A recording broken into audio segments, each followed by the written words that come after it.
when it comes to Sisu and CINC, when you guys asked me to do this, I just want to be really clear that I had no problem sharing everything because these two companies helped me build such a great business. But I wouldn't just go out and tell you every company's great and you can use anybody. Like, I only want to talk about the companies that I'm using on a daily basis that are actually working for us.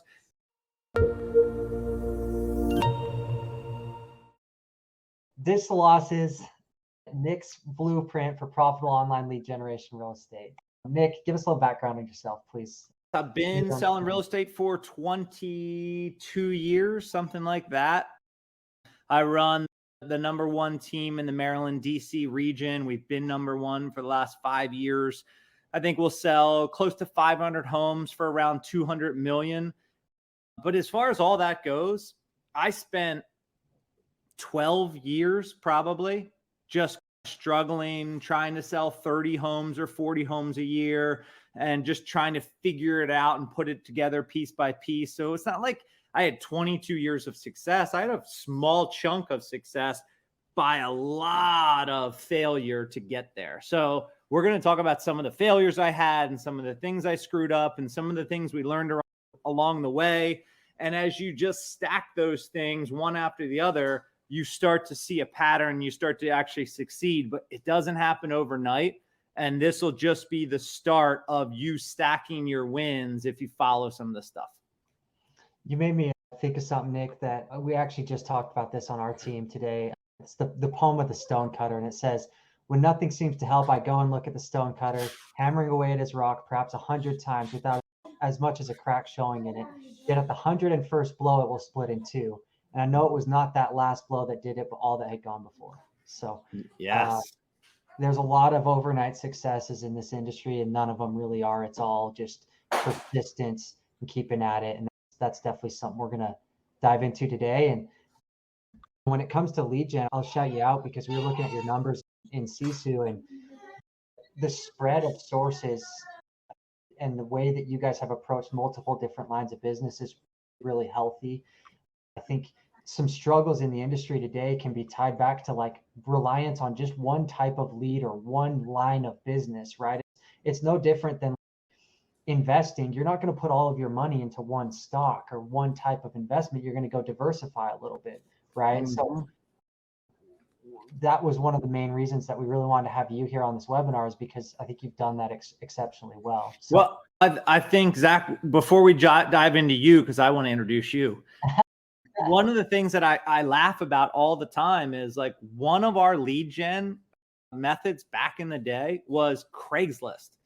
We literally would put Craigslist ad up and get phone calls. And back then for Craigslist, you could only have 2 or 3 ads per phone number. So we went and bought 5 burner phones and kept them in a drawer in our office so that we could have 15 or 20 lines out there of those leads coming in. And it's so funny to me that imagine if my entire business was built on that. And then all of a sudden it's like, Craig, who? Like, it's gone. Yep. So you have to make sure that you're in multiple arenas if you're going to succeed. All right, let's look at that. Look at that fresh face. Now, I haven't seen Zach without his hat on in quite a few years, but I can tell you from the first time I met him at a conference and just his passion around this and Cisu and understanding how to use it and digging into it and what he's done over the years, helping our team use it to the highest level, connect us with other teams that are doing it. Like, I can't speak highly enough for Zach's role in making Cisu such a huge part of our business. Thanks, Nick. I appreciate it. So, Nick, you shared this analogy with me and you shared it very well, but we kind of started talking about your approach and your philosophy behind lead gen, lead conversion. And you brought up this analogy of fishing, deep sea fishing, basically. So maybe you can share a little bit with us about that and your philosophy behind this lead gen, lead conversion. Yeah. So this picture, this is a much cooler picture than what I had said that Zach pulled. But it's basically, if you've ever gone deep sea fishing, you've ever gone out to the ocean, which is right there. If you've ever gone out, it's like a 3-hour trek out, and then you're going to go try to find tuna or mahi or whatever it may be. But it's not like you throw one line and wait. Like, this boat has 6. I've seen as many as 12 different lines exactly like that, all out at the exact same time. So that when you're sitting there, fishing can either be super exciting or super boring. There are times when you have 12 rods going and you're just sitting there looking around, probably having a beverage or two. And then all of a sudden, one of them hits and bam, you're jumping on that. You're on it. All the excitement of deep sea fishing happens when that one line is hitting. And then as soon as you get that fish on, you're waiting for one of the other lines. You're rebaiting that one, throwing it back out, and you never know which one's going to hit. So I use that analogy that if you have a lead generation strategy, it better be a bunch of lines in the water because you don't know what you're going to catch. It could be a tuna, a marlin. It doesn't matter. You have to be prepared by having all those lines out there. Yeah, it actually, the way that I look at it, it actually becomes a question of management of how many of these lines of business can you as a leader manage and drive a strategy behind each one without getting overwhelmed, without your team getting overwhelmed, right? And I see the teams that are doing this really well. They have well-defined strategies and tracking and measurement in place for all their different lines. But the point is when one of them's cold, another one of them's going to get hot. So we talk about the roller coaster. I look at a lot of Sisu dashboards, and a lot of them are like the up and the down and the up and the down of like you have a great month and then all of a sudden your next month's cold because you've stopped focus on lead generation in Yep. that month where you were winning, right? But as businesses start to mature, they start to introduce or master multiple lead sources and probably grow their agent count a little bit. And you start to see graphs that are a little more flat across the top. Mm-hmm. And what does that do for you as an owner? Now you're not wondering whether this month's going to be profitable or not, because when one line of business is down, when one lead source is cold, the other one's hot and picking up the slack, and you have enough diversity that you can weather even the tough times, but you're really just not riding that up and down roller coaster. And with tracking, you can determine which one of these rods, hey, maybe I shouldn't spend any money here anymore. Maybe it's been cold for so long. We need to change the bait or change the system or change who we're spending money with because it's not working anymore. So like my Craigslist analogy, like if one of these rods was Craigslist, we certainly aren't spending that money anymore because we tracked the ROI on it and we got rid of it when it wasn't producing anymore. And I think that's a huge key to being profitable is you have to understand what every one of those lines is costing you in client acquisition and that return on investment. If you spend $1, did you get $1 back? Because what was the point? If you spent $1 and you got $5 back, maybe you should spend $5 and try to get $25 back. Maybe you should spend $25. And you grow that until the point where you're not seeing that return, but you got to track those to understand which ones to cut and which ones to give more to. Yeah, exactly. And we're going to talk later in this webinar. We're going to actually talk about a strategy if you're looking to introduce a lead source, like what's a way to do it the right way so you don't get bit. But I'd be curious, everyone in the chat, I would love to know what is a lead source that's doing really well for you right now? And what is a lead source that maybe you're wanting to introduce or you've just started to introduce? I'm curious, and I think it'll be valuable for everyone to see what are people doing well with and what is maybe everyone focused on adding. But Nick, let's dive into yours because we took this from some of your reporting, and this is that healthy mix. And I know there's even more than this. These were the top ones, but walk us through these and maybe a little detail on any of them. We're going to go deep on one after this. So. Yeah, so I think the first thing that everybody has to know is your number one lead source, if you're running your business correctly, should always be your referral and repeat. So that's your sphere, that's your past client referral and your past client repeat. And if you're running your business correctly, that's a massive part of it. So how do we lead generate for the people that are already in our network? We do it really simply. We have 4 events a year and we invite physical phone call plus mailed invitation to every single one of our past clients. Hey, we're having this ice cream event or wine tasting or whatever. We'd love for you to come. So I think before we get on to online lead and we get into all the other strategies, I want to make sure it's really clear. You have to start there. That is where every team across the country that has gotten any type of success, their number one source is always referral and repeat business. So that means when I'm reaching out to my past clients, one, Do they want to buy or sell right now? Probably not, because it's probably 6 or 7 years before they're ready. Or do they know somebody who's thinking about buying or selling? Probably. And are you capitalizing on that? Are you getting those referrals from that sphere that helps grow your business? So I think that's one of the big ones. The next one that I love on here is Google. Like, Google has been an absolute game changer for us over the last probably 3 years. And we're not talking about pay-per-click. We're talking about Google local services. So just to give you an understanding of Google, basically when 5 years ago, if you would go into Google and say, I need a plumber, they would send whoever spent the most money on Google to get that lead would get that lead. So the companies would come in and they'd all spend a ton of money, and they were just lead aggregators. They were just capturing the lead, and then they would call a local plumber and say, we'll sell you this client who needs the garbage disposal, and it's going to cost you 20% or whatever it is. And the local plumbers are like, okay, and they would pay it. The consumer started getting upset. Hey, I need a local plumber in Baltimore, Maryland, and you're sending me to some call center in Wisconsin who's then calling some plumber who's 40 minutes from me, and it's hard to schedule. And it just clients got fed up, or the consumer got fed up. So then Google was like, wait a minute, if somebody says I need a plumber, then we need to highlight the best plumbers in that specific area. We're not charging them for that. We want to highlight them and make sure they're showing up so that people come to us when they have a problem. And they made that switch, and they did it across all industries. So real estate is one of them. So if you Google, I need a top real estate agent in this area, yes, you're still going to see Redfin and Zillow and all the other ones that paid to be there. But on the very top, you're going to see your local providers that people can reach out directly to. And if you're anything like me, you're going to go there before you're going to go to some national provider. You want the local source when it comes to real estate. So if you're on Google and you're an average consumer and you're like, I need to sell my house, I need to buy a house, and you put in top agent in Maryland or real estate teams in Howard County, Maryland, right? Super specific.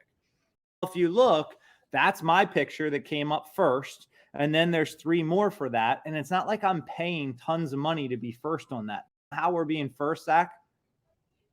Take a guess. Why do you think Google ranks us number 1? I'm seeing a big old 1063 right here. Yeah, we've got over 1,000 5-star reviews. So get rid of real estate for a second and think about if you're in a new town and you're going to go to dinner and you jump on Yelp or any of those sites to figure out what restaurant you want to go to. The Shift team, I know him very well, has a couple hundred reviews. Wendy Slaughter's team has 100 or 200. Bob Lucido has a couple hundred. And then all of a sudden, this other team has 1,000. So if you're looking at restaurants and trying to decide where to eat, one restaurant has over 1,000. Everybody else's has a third of that. Which restaurant are you going to choose? Yeah. It's the same thing here. When you're looking for local, you're looking for the best. And Google, if people are finding me and then give me another 5-star review, then Google's like, all right, we found a great plumber. We need to make sure we highlight this plumber. So every time somebody calls, they get a great plumber and they keep coming back to Google. So this was a massive impact on our business as far as our lead generation. But you have to focus on reviews. If you did all the same stuff we did and you had 100 reviews, you'd never get the results that we're getting because we spent years focused on nothing but reviews. What are some of the things you guys did? I'm assuming you have a process built in to basically make sure you get reviews, but I'd be curious to hear some of that. Yeah. So number 1, everybody on the call, get out your phone right now and go to this website, reviewwt.com. It's going to pull up the 5 stars. I want you to click on the star on the far right. And then I want you to write anything in the comment. Nick's great. Nick's fun. I'm really humorous. Anything you want. Write anything and then just hit submit. So reviewwt.com. And go with me on this. Follow me here because I think this is going to be really impactful in your business. Reviewwt.com. Far right star. Write anything at all. Whatever. And hit the submit button.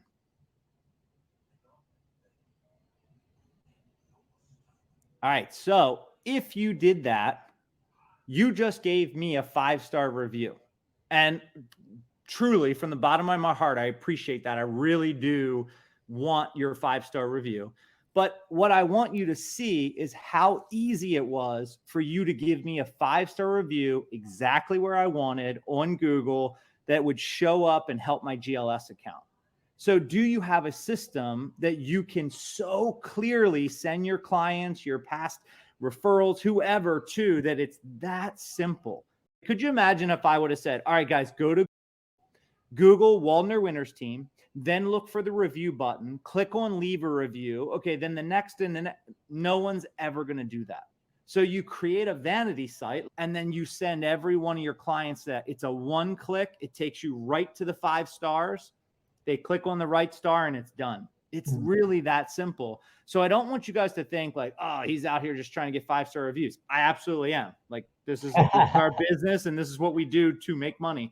But I want you to take away that, oh man, maybe I need to create my own vanity site that goes directly to the 5-star reviews so that I can start building that. If you have a huge Yelp presence, that's fine too. Use Yelp and go in and create a vanity source or vanity URL there that sends it directly to there. If you're big on Facebook or social or whatever it is, that's where you send it. That's where you point your URL. Now, we started this on Zillow, and I think we have somewhere around 1,000 reviews on Zillow as well. And that was our number one source. But we realized a long time ago, I say probably 3 or 4 years ago, we realized that Zillow's not in it for us. Zillow's in it for them. And at any moment in time, Zillow could say, we don't need Nick anymore. We have our own agents, or we opened up our own brokerage, or we did whatever. And then all of a sudden my reviews are worthless. But Google has no plans to come into real estate. So for me, I'm going to build my reviews around a source that's not going to compete with me ever. So we pulled away from Zillow and we redirect everybody to Google now. But it could be Yelp, it could be Facebook, it could be whatever that source that you want to make. But pick one, because I get this question all the time. Nick, I'd like a realtor.com one, a Zillow one, a Google one, a Yahoo. No one's doing all that. You're lucky to get them to do one. So you've got to choose your one and double down on that. And for us, it was Google, and it's paid off tremendously. I love it. I also, Mackenzie and Sandy asking different places to leave reviews, which I think is valid. I was actually at a mastermind a couple of weeks ago, and what people were talking about is, I don't know if you've ever done anything like this, Nick, but basically it was when you go to review WWT or whatever your website is, which I think is brilliant, you could actually put like a normal form on there, like a type form, and it would say, did you have a good experience in the transaction? If they say yes, you're going to redirect them to wherever you want. And you can change that redirect whenever you want. You could make it Google 1 month, and maybe next month I want to boost realtor.com, and maybe next month I want to boost Yelp, right? So all the people who say, yes, we had a good experience, you're sending them to one of those sites to leave a review. If they say no, you're giving them a place to leave long form feedback right there, and then not sending them to any review site. And you're capturing that feedback internally. I thought it was a smart way to go about this. I love that. And there's some companies that promise you go and you put a review on, or you use their site and it syndicates to all the different sites. But what I've found is that's not the case. Google wants you to get the review on Google. Yeah. And that's how it shows up. And that's how they count it. And there's just, so same thing with Zillow. Zillow, you have to have a Zillow account in order to leave a 5-star review. So we struggled with, we got 1,000 reviews there, but how many did we miss because people are like, I don't want a Zillow account. I get it. It's fine. Google, pretty much everybody has. I would say while we wanted at all the different sites, the bottom line is I'd rather be an inch wide and a mile deep than an inch deep and a mile wide. Yeah. On Google, getting a little deeper here, you guys doing PPC and GLS or Google Local Service? Are they two totally different things? No, you're exactly right. It's two totally different things. And what it starts with is go with what's free. If what's free is your Google Local Service or at least less expensive, then start putting all of your effort there, building your reviews, building your site, making sure that You have a good picture. If you look at this, the first 2 pictures are myself and Mike, and those are relatable people that someone's going to click on. That's a local person. Wendy's is a house. The next one is a house. I don't know if you're going to get the same type of reaction when somebody sees a house as they do an actual person when they're Googling a real estate agent. They're looking for a person. So go in there and work with your system to make sure that your Google appearance is exactly what it should be. You have all the different metrics hit. Then work on building your reviews. So far we haven't spent a dime. Now it's review, get as many as you can, grow that. And with Google, they don't have to have done business with you. You can call your mom and be like, hey, mom, can you send me a quick review? Here's reviewwwt.com. And she jumps on there and does it. Now, what I will tell you is Google's smart. So if you go and one day you get 1,000 people to send you a review, most likely they won't allow the majority of those to stay on there because they're like, wait a minute, how did they get 0 reviews and all of a sudden they got 1,000 in a day? So what Google wants to see is consistency. We get 3 to 4 reviews every other day. And with that, no one really flinches. We get them all counted. They're 90% of them show up and it's pretty easy. But I know I've spoken at events before and had 700 people all of a sudden put a review on, and Google's, Nick, this doesn't seem real. So make sure that you're creating consistency. Every time we close a property, we're asking for a 5-star review. So if we're closing 40 properties a month, every month, let's say 75% of them give us a review. We've got 30 reviews coming in, which is about 1 a day every single month. That is easy. And then to go out and get people that aren't buying or selling with us, that know us, like us, trust us, listen to us, did education with us, whatever that may be. And all of a sudden it's instead of 1, it's 2. No big deal. And we can grow very quickly like that. So just be smart about how you're going out and getting those reviews. A couple questions here just on, while we're still talking about variety, your lead sources. On your events, you mentioned your events. That's a good way to grow a sphere. Is it about the number of clients that show up, or is it more about just the touch and getting in front of them? Yeah, that's a great question. And everybody worries, gosh, if I invite 300 people, 300 people are going to show up. But here's the truth, guys. If I invited 300 people to my wedding, 20% of them wouldn't show up. And think about your wedding list. These are the people that you sat down and said, they're important in my world and I want them to be at my wedding. And you invited them, and still 20% of them can't make it for whatever reason. So just understand that if I invited 300 past clients who know me, they're not all showing up. In fact, you'd be lucky if 20% of them show up. But that's okay, because 20% is 60 people. And they each bring one guest. That's 120 people. That's plenty. That's a big enough event for me. But the point is, I spoke with 300 of them. I invited them. And whether they can make it or not, I gave value. Think about it this way. If somebody called you today and said, hey, I've got tickets to tonight's game. Do you want to go to this baseball game with me? Wherever you are, Baltimore Orioles or whatever state you're in, somebody calls you right now and says, hey, do you want to go to this game tonight? Game's at 7, right? It's 3:30 right now. You going to go? So think about that logically. I got to pick the kids up at school, or, oh, we already have plans to do this, or I have soccer tonight, or whatever it is. There's a million reasons why you couldn't go tonight. But how do you feel about the person who called you? The one who invited you and had the tickets. Hey, I got the box seats at the Oriole game. Why don't you come? I'm like, oh, man, that sounds awesome. Really sorry, I can't. I've got soccer practice tonight or swimming or whatever. And I hang up the phone and I'm like, wow, what a good guy. He called me. He thought of me. Now, what we really should be thinking is, it's 3:30. The game's at 7. How long has he had these tickets? How low on the totem pole am I that he's just calling me 2.5 hours before this game time? But we don't think that way. We think in terms of reciprocity. We really appreciate the offer, whether we can use it or not. And then we turn around and feel like, oh, man, I owe him. I owe them. Yeah. I really like them. And that's your opportunity to get referrals. That's when people are like, you know what? somebody mentions real estate and they say, oh, my agent just called me the other day, invited me to a baseball game. I couldn't go, but he's a great guy. Let me give you his number. And you create the goodwill that creates your referral. So I think that's a great question, Zach. Do everybody show up? No. 20%, maybe. Yeah, I think you're right, though. It's all about that touch. And that's a really good question. Sandy, Delancey is asking about newer agents and helping newer agents grow their sphere specifically. So I think with newer agents, one of the things that I realized really late, 12 years in, is why wasn't I keeping track of everyone? Why didn't I have people in a database? Why didn't I use a company like CINC and put every single person I meet and have a real estate conversation in?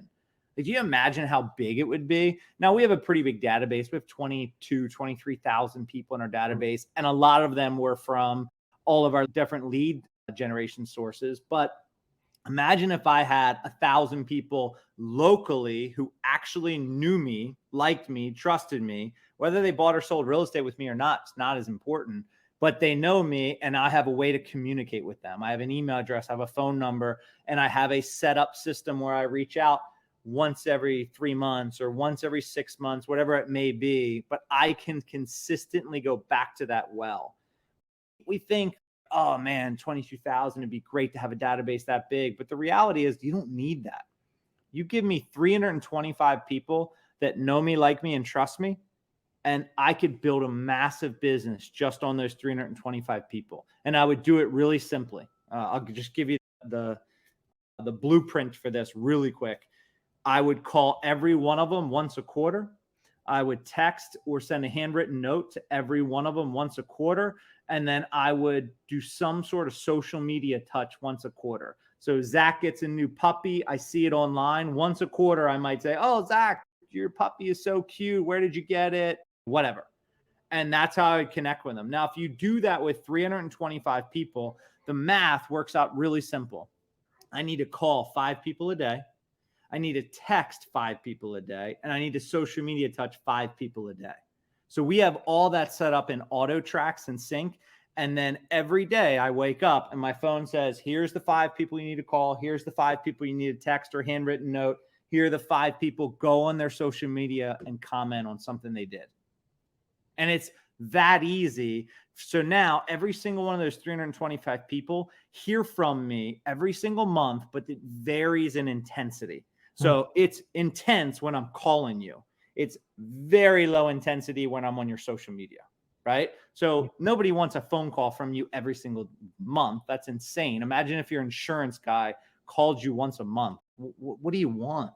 But every 3 months, if I call and say, hey, we got a wine event. Oh, you can't make it? No big deal. 3 months later, hey, we've got an ice cream event. We'd love to have you. Can't make it? No big deal. Hey, we've got a Halloween pumpkin, blah, blah, blah.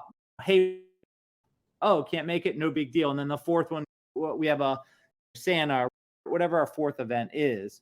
Every one of those phone calls, they're like, oh, cool, Nick's calling. I wonder what he's inviting me to now. Hello. It's much easier. And that's 4 phone calls a year. So that's why we do the 4 events, because it gives us an excuse to up the intensity and call 4 times a year.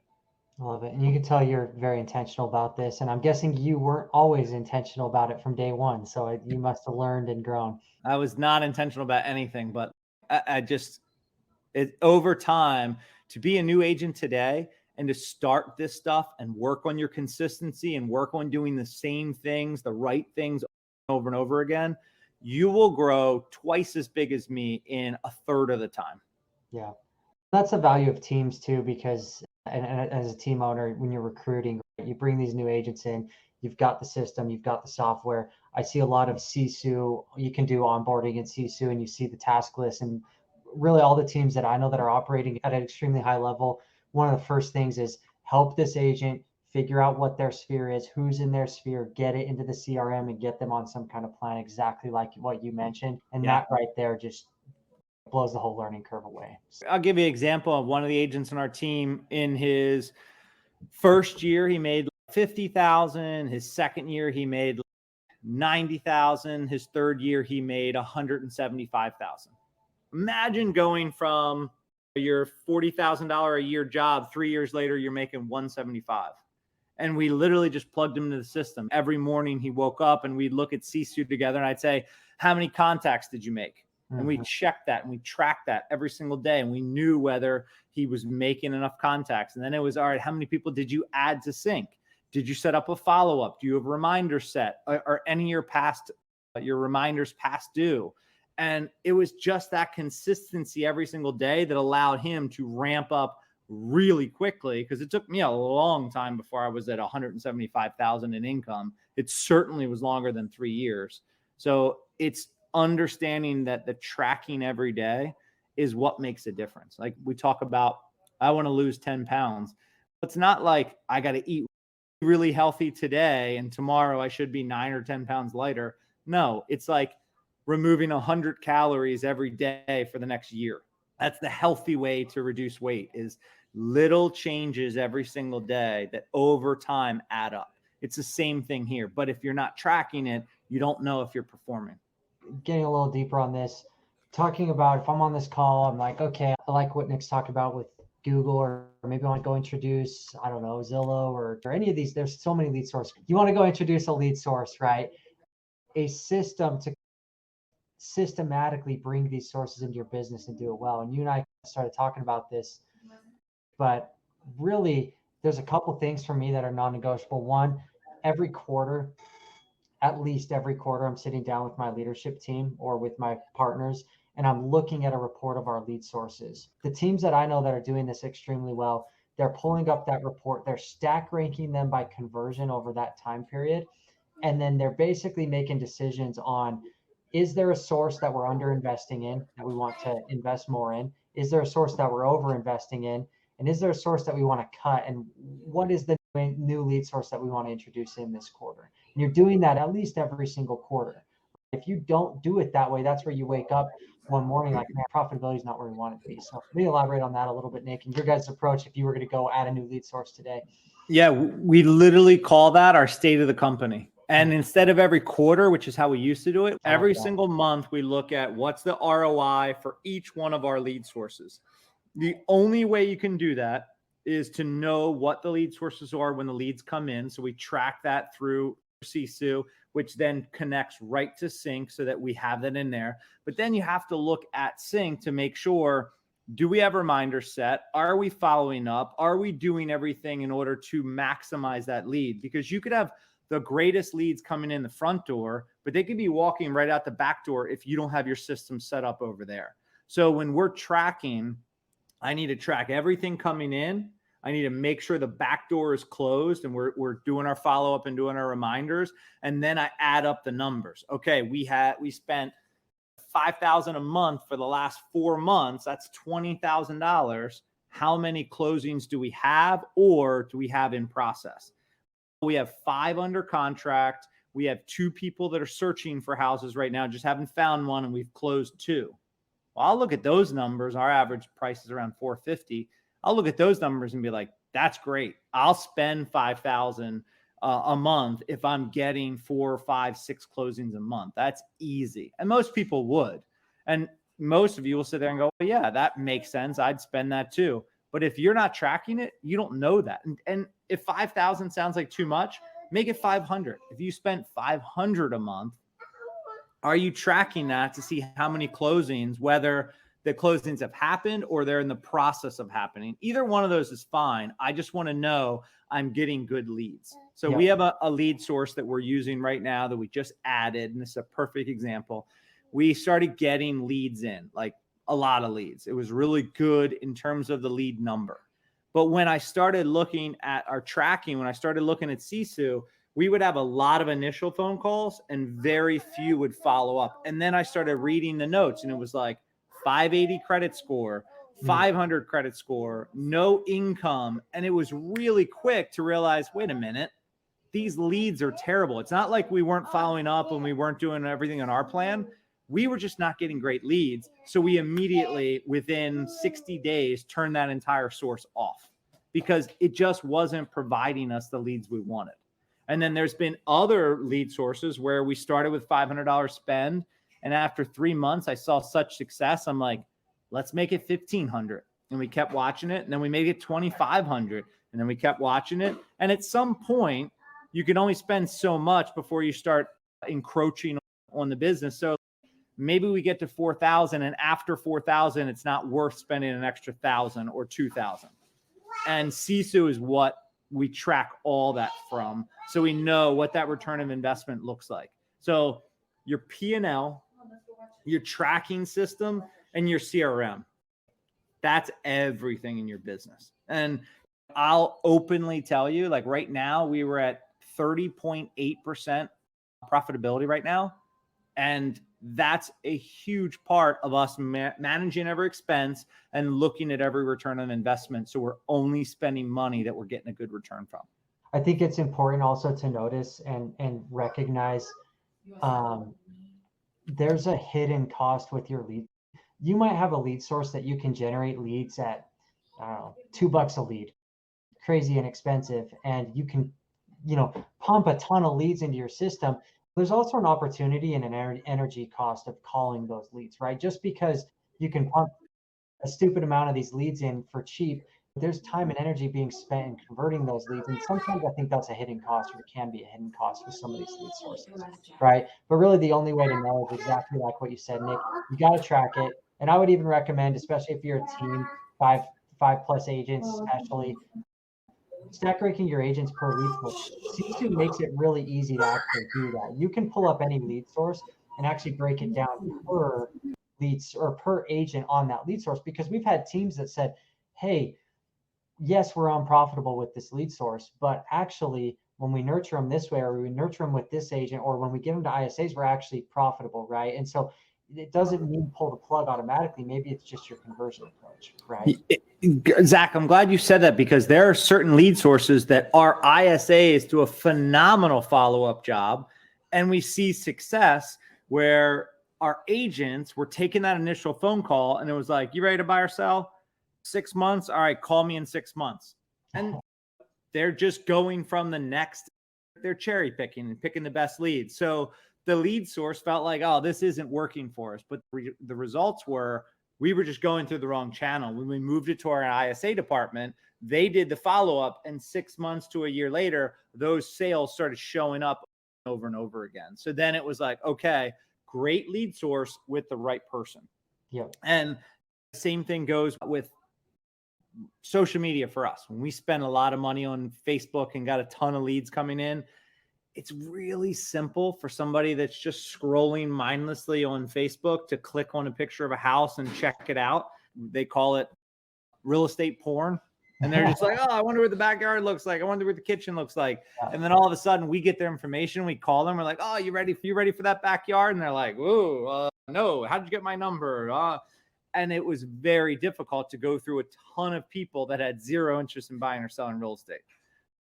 That lead source for us personally wasn't great. We moved on from that. There's other people that I know that have created huge funnels from that, and their social media presence is a little different than ours, and it works. One of my friends is a huge YouTube guy, right? He's down in Orlando. And when you are thinking about moving to Florida, which seems to be everybody, you might say, all right, let's move to Orlando. There's all these different neighborhoods. There's all these different places. There's all these different positives and negatives for all these different places. He goes down and just every day he's recording content. Hey, check out this new neighborhood from GNR Horton. They have this clubhouse and they have this, and it's 20 minutes from here. And this is a great blah, blah, blah. The downsides are there's traffic here, there, blah, blah, blah, blah. And he breaks down every single neighborhood. So someone moving to Florida that's not really sure where they're going to move yet will watch 20 of his videos to help understand the differences, the nuances, and where they want to be. And then when they're ready to come, that's when they pick up the phone and call. Now, we don't have as many people moving to Maryland like they do down in Florida. So that lead generation strategy absolutely crushes for him. And he tracks all the number of clicks and everything that goes on with YouTube. So different markets will get you different results in what you're doing. So you're just A/B testing. You're trying this. If it works, if it doesn't, you're just going back and forth.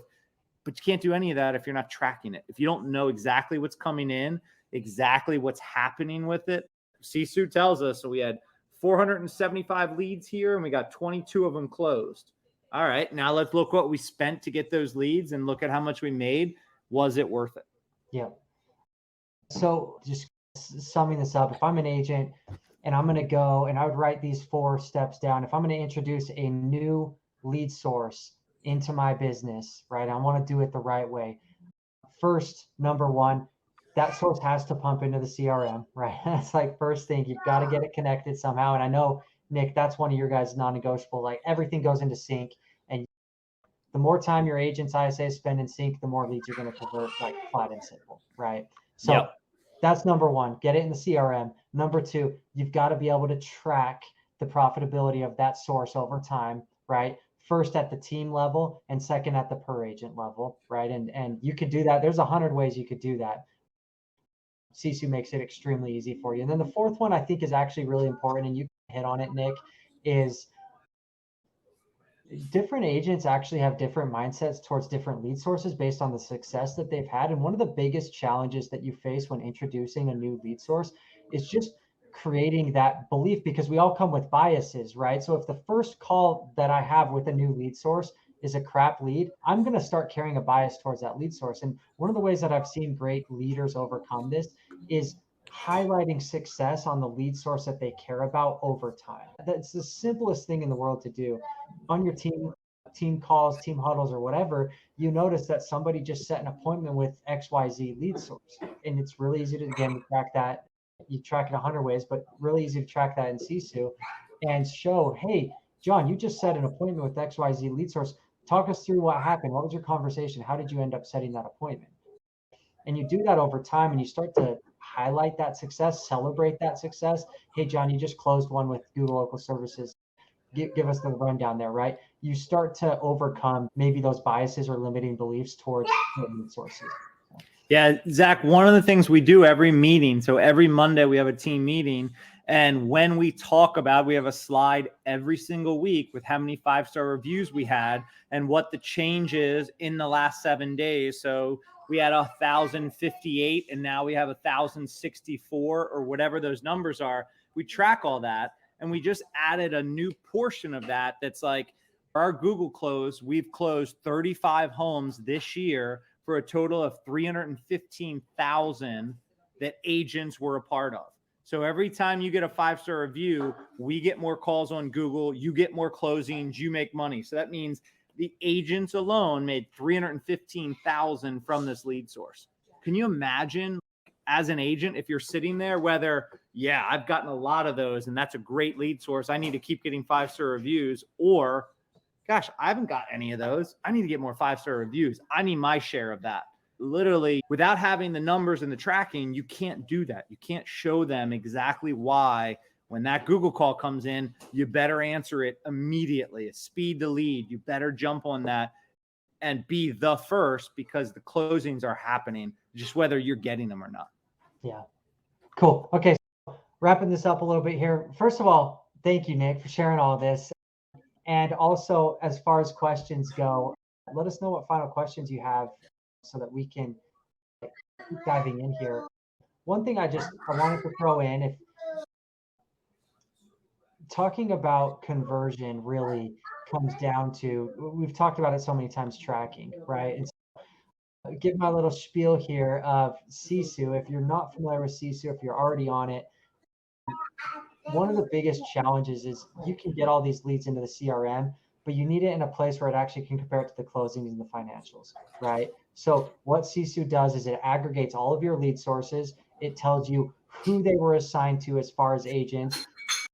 We can tell you per lead source how many leads came in from this source, how many appointments were set, how many appointments were held, how many did you sign, how many went under contract, and how many closed, right? For me, having each one of those is extremely important when it comes to coaching. So you can tell somebody, here's the gap. We're doing this and this well, but all of a sudden there's a breakdown here. This is the skill we need to work on. So if this has been valuable, and it looks like it has been to a lot of you, and you're not on Cisu already, and you would do us the honor of letting us add even more value for you, please go grab a demo at sisu.co/demo. Nick, anything else to add before we jump into some Q&A here for the last couple minutes we got? Yeah, I'm wide open for a Q&A. So anybody has any questions, I'm happy to talk about them. When it comes to Sisu and CINC, when you guys asked me to do this, I just want to be really clear that I had no problem sharing everything because these two companies helped me build such a great business. But I wouldn't just go out and tell you every company's great and you can use anybody. Like, I only want to talk about the companies that I'm using on a daily basis that are actually working for us. Because in real estate, it's very easy to spend money. It's very easy to be like, oh, let's throw money at this and this and this and this. And then you end up having 10 different systems that aren't doing anything and just costing money. So it's really important for me to have a small amount of systems that do a lot. Jumping in a little Q&A here, Sandy, you had a question. Is there a way in Cisu to see the source quickly for appointment set? So two ways I like to do that, Sandy. On the main dashboard, there's the appointment set circle. If you click on that, it'll peel back the layers and show you all the sources of those appointments set. But probably an even easier way is on the lead source ROI report. It will show you, just like we were talking about earlier, how many leads came in for that source, how many appointments set, met, signed, under contract, closed, the whole funnel, right? So you'll see we got 100 leads, we set 12 appointments, 10 of those held, we signed 3 listings, and we closed 2, right? Something like that. Lead source by agent, lead source by source. It just depends. The way that I look at those two in Cisu, the lead source by agent is if you wanted to break down one agent or a group of agents and look at all the sources. So if I'm sitting down one-on-one with an agent and I'm saying, hey, here's all the sources that you got and here's how well you're converting them, I would want to do lead source by agent. Now, if I'm trying to break down one source across all my agents, that's where I would do the lead source by source, which would break it down by agent. So they're the same report, just the X and the Y axis are flipped. You have the ability to go to your agents to see, hey, you're really killing it with whatever. Make sure you're spending more of the majority of your time in this source because it's working so well for you. All of our agents have different personalities. They all excel at different things. So being able to specifically tell them that, hey, you're crushing it with Op City. You need to put more time and energy in the Op City so you can continue that success. Or, hey, you're doing really terrible and blah, blah, blah. You should probably cut that lead source out for you personally. Because remember, everybody has their own personality. We actually had a team that had an interesting scenario where they were losing money on a lead source and they actually pulled it up with the whole team. They just showed them flat out. And I'm a big fan of this, like big transparency in your business. They were super transparent, just showed up all the numbers. Here's all our lead sources. Here's how well they're converting. The business is losing money on this lead source. So we have an option. Either we dump this lead source and we're going to go invest that money in a different one that, you know, we hope will get us the right return, or we can actually keep doing this lead source if some of you want it. We just need to do it at a different split level because the business can't lose money on this, right? Every agent was like, yeah, I'll keep taking that lead source and I'm okay with the different split. But it's that transparency that allows that type of conversation to not get emotional, which I thought was really cool. Question you're getting here, Nick, is do you set your agents up independently on Google Local or do you do it as a group, as a team? We do it as a team because what I found is any one agent might have 50 reviews, maybe 40 reviews, but as a team, 10 of us at 40 reviews is 400. So that's a huge part of it. Plus, I don't think that it's just the agent that's getting the 5-star review. For us, it's our admin, it's our support team. So our support team, our admin are given a bonus for every 5-star review they get. So if you think about that from an admin perspective, they want to get as many as they possibly can because that creates an additional leads income stream for them. So if you're in that position, it's an additional income stream, and knowing that's there, what are you going to do about your customer service? You're going to make sure it's absolutely phenomenal. So I think that's been really huge. Laura, on your question about like routing certain lead sources to certain agents, I think you guys handle all like your lead routing in CINC, correct, Nick? Yeah, everything goes through CINC because we want every single person to have, if you're in our system, then you need a reminder and a follow-up plan. Like every single person. What's the point of having somebody in there if they don't have a follow-up plan? I love that. Laura, the way that I see a lot of people handle this too is you talk about like a state of the company type meeting, or just really a meeting on a cadence to review your lead sources, that's where I would make the decision of which agents are going to be on or off certain lead sources. And then I'd go update your routing settings in your CRM accordingly. That's really how I would handle that. I wish we had more time to tackle all these questions. I mean, I'm available. Somebody needs me, go into social, Google my name, send me a friend request, reach out, DM me, whatever you need. Like, I built my business on the help of everyone around me. So I have no problem sharing anything with anybody. So don't feel like we're strangers. Reach out whenever you need something. Okay. Well, we appreciate you. Thank you for adding value. And thanks everyone for joining.